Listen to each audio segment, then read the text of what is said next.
This is the fifth video produced by the Rotary Club of Mount Sophia, with the objective to promote intergenerational communications and interactions. We'll be talking about the City Hall building and the Padang in Singapore. This iconic building, which was gazetted as a national monument, was the site of many historical events. Since 2015, it houses the National Gallery.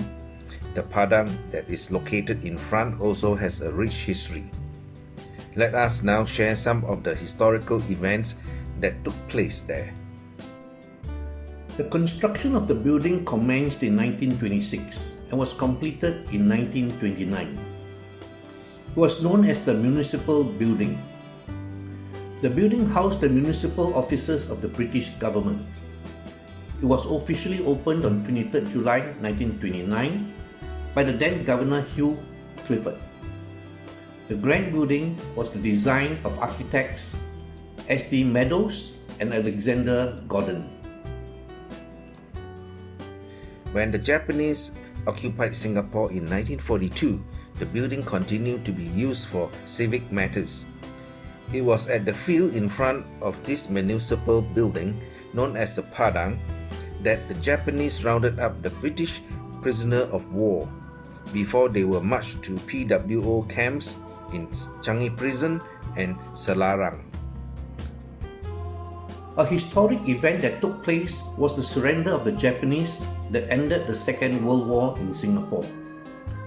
The ceremony took place on the steps of the municipal building, where Japanese General Itagaki surrendered to Lord Mountbatten in front of a big crowd gathered at the Padang. When Singapore was granted city status in 1951, the municipal building was renamed the City Hall. Yet another historic event took place on 3 June 1959. The then Prime Minister Lee Kuan Yew declared self-government at the City Hall.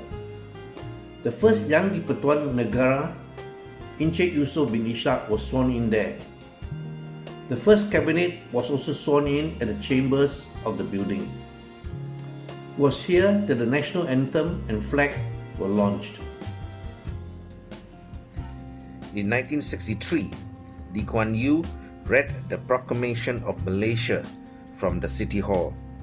The first Malaysia Day was celebrated at the Padang.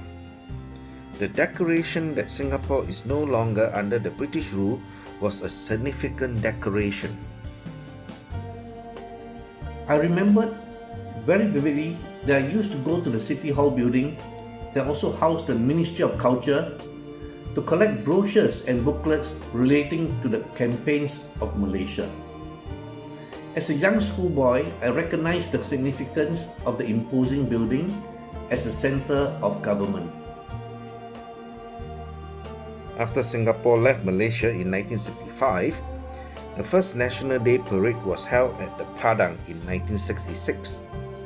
The VIP sitting area was on the steps of the City Hall building when National Day parades were held there. The President of Singapore would take his salute from the steps of this impressive building.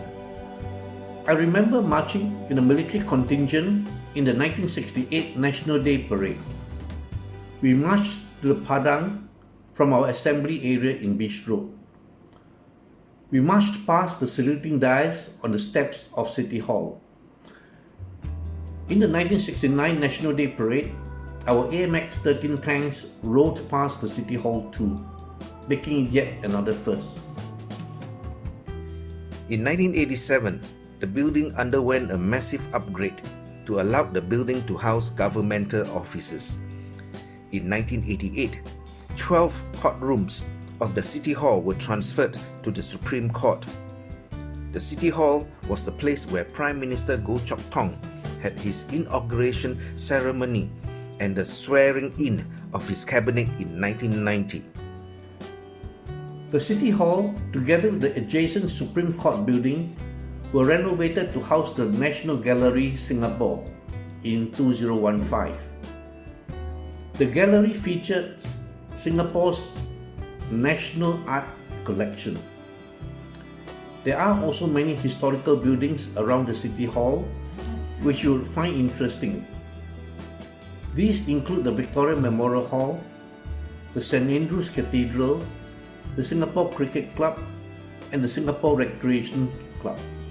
All these were built in the 1800s. We have just shown some of the interesting features of the City Hall in Singapore. Many of you may have interesting recollections, like your National Day celebrations at the Padang or visits to the Surrender Chambers. Take the opportunity to share these experiences with your friends and loved ones. Share your experiences with the family, your children and grandchildren to promote intergenerational communications and interactions. We shall be producing more videos in the coming weeks. Please share, like, and subscribe to our channel. Thank you and goodbye.